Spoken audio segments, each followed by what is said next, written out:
Hello, my friends. I had a friend call me and say that her dog has this hot spot that's very itchy and licky and she won't stop licking it.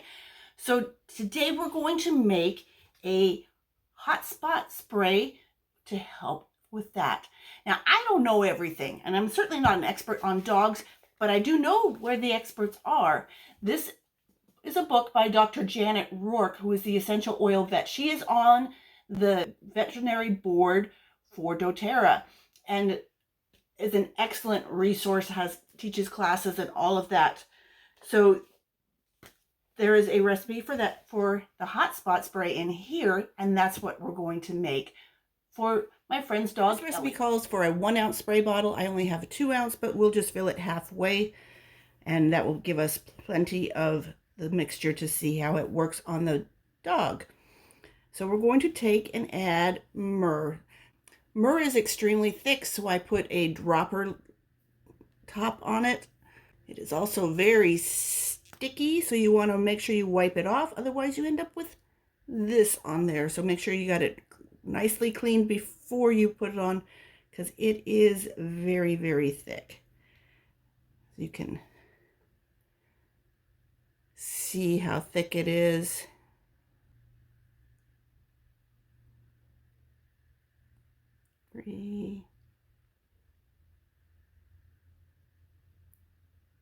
We're going to add 10 drops of frankincense. Frankincense is the king of oil. These are all oils that are safe to use on dogs. You definitely do want to dilute though. You will dilute more for a tinier dog than for a big dog. This is a medium-sized dog, probably about 30 to 40 pounds. 10 drops of lavender. Lavender is extremely soothing, anti-inflammatory, very great for the skin.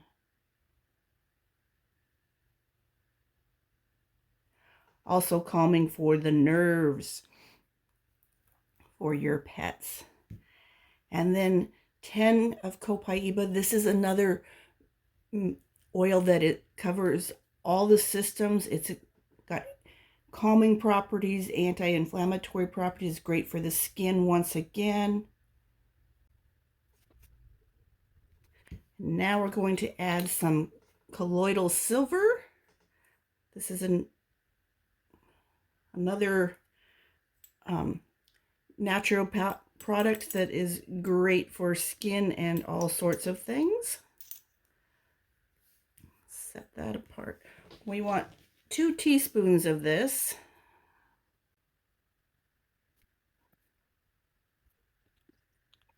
And then we would top it off with some aloe vera juice. We need another 4 teaspoons of this.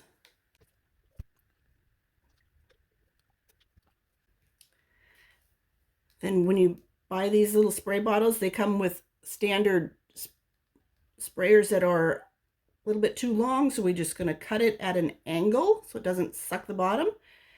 And then we'll shake it and we'll be ready to spray.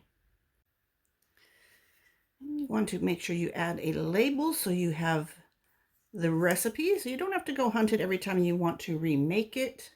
These are not waterproof labels, so I take just a little piece of packing tape to wrap around and protect that label so we have our recipe easily accessible.